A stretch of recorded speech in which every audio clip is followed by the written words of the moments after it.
উত্তরপাড়ার বিধায়ক তার বিধানসভা কেন্দ্রে তাকে নিয়ে নিখোঁজ পোস্টার, এই অস্বস্তি থেকেই কি তৃণমূলের প্রার্থী পরিবর্তন কি হতে পারে? আমি জানি না, তবে তৃণমূলের এখানকার বিধায়কও বিগত 5টা বছরে কাজ করেননি। বিগত 15টা বছরে তৃণমূলও পশ্চিমবঙ্গের জন্য যা কাজ করেছে তাতে পশ্চিমবঙ্গের মানুষের লাভ হয়নি, ক্ষতি হয়েছে। আচ্ছা, কল্যাণ বন্দ্যোপাধ্যায়ের ছেলে শীর্ষান্ন বন্দ্যোপাধ্যায় তাকে প্রার্থী করা হয়েছে উত্তরপাড়া কেন্দ্র থেকে।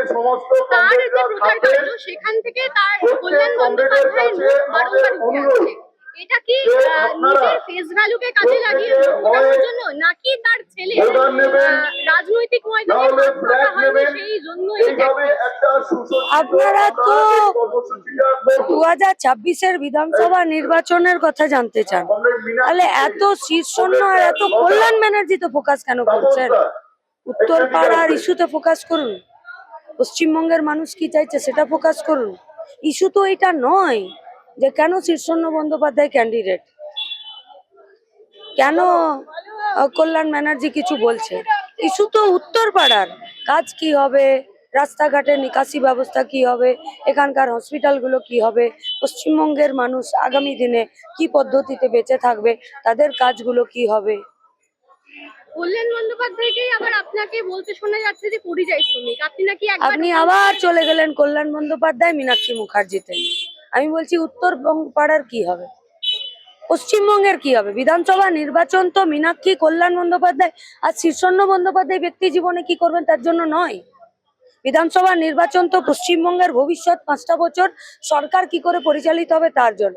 ওই যে ওইদিকে যারা ডেলি হাজির কাজ করছে তাদের ভবিষ্যৎ কি হবে, আপনার ভবিষ্যৎ কি হবে? আপনি কোনো একটা পার্মানেন্ট কাজের জায়গা পাবেন কিনা, পশ্চিমবঙ্গের মেয়েগুলো সেফটি সিকিউরিটিতে থাকবে কিনা, উত্তরপাড়ার সরকারি হসপিটালগুলো, সরকারি স্কুলগুলো চলবে কিনা।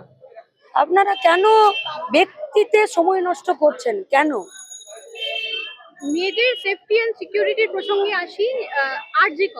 আরজিকর কাণ্ড, গতকালও দেখতে পাওয়া গেছে আরজিকর থেকে অভয়া মঞ্চের পক্ষ থেকে 20 মাস অতিবাহিত হওয়ার জন্য একটি মিছিল করা হয়েছে। সেই আরজিকর যার মা, অভয়ার মা, তিনি বিরোধী পক্ষে গিয়ে এখন আপনাদের নামে কিন্তু ধিক্কার ছড়াচ্ছেন কলতান বন্ধ। আচ্ছা, উনি কোন রাজনৈতিক দলে যাবেন যাবেন না সেটা তো ওনার ব্যক্তিগত সিদ্ধান্ত, আর অভয়ার বিচারের দাবিতে লড়াইটা এটা তো গোটা রাজ্যের সিদ্ধান্ত। আপনারা তো জানতেই পারতো না, জনসমাজ হয়তো আজও জানতে পারতো না। হ্যাঁ, আমরা আমাদের কাজ করেছি। আগামী দিনে 26-এর নির্বাচনে 4 তারিখ জিতবো, আর জিতে নিয়ে আবার এই ফাইল কবর থেকে তুলে এনে অভয়ার বিচার হবে, আমরা আমাদের কাজ করব। আমার শেষ প্রশ্ন, নন্দীগ্রাম থেকে মুখ্যমন্ত্রী মমতা বন্দ্যোপাধ্যায় এবং বিরোধী নেতা শুভেন্দু অধিকারীর আগে হয়ে লড়েছেন বিপক্ষে থেকে। উত্তরপাড়া থেকে যদি যেতেন, কি বার্তা দেবেন, কি সুবিধা লাভ করবেন? নন্দীগ্রামে তৃণমূল বিজেপি ছিল, উত্তরপাড়াতেও তৃণমূল বিজেপি আছে। মমতা তৃণমূল, শীর্ষণ্য তৃণমূল নয় নাকি শুভেন্দু বিজেপি? এখানে যিনি বিজেপির প্রার্থী দাঁড়িয়েছেন দীপাঞ্জন চক্রবর্তী, উনি বিজেপি নন।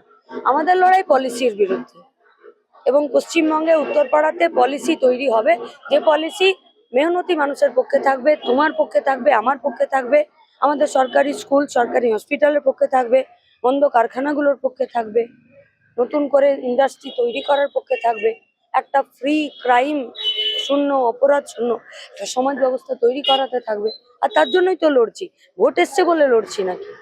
বিগত 5টা বছর তো রাস্তাতেই ছিলাম। কোথায় ছিলাম আমরা? বারংবার বলা হচ্ছে ভোট ব্যাংক শূন্য, ভোট ব্যাংক শূন্য।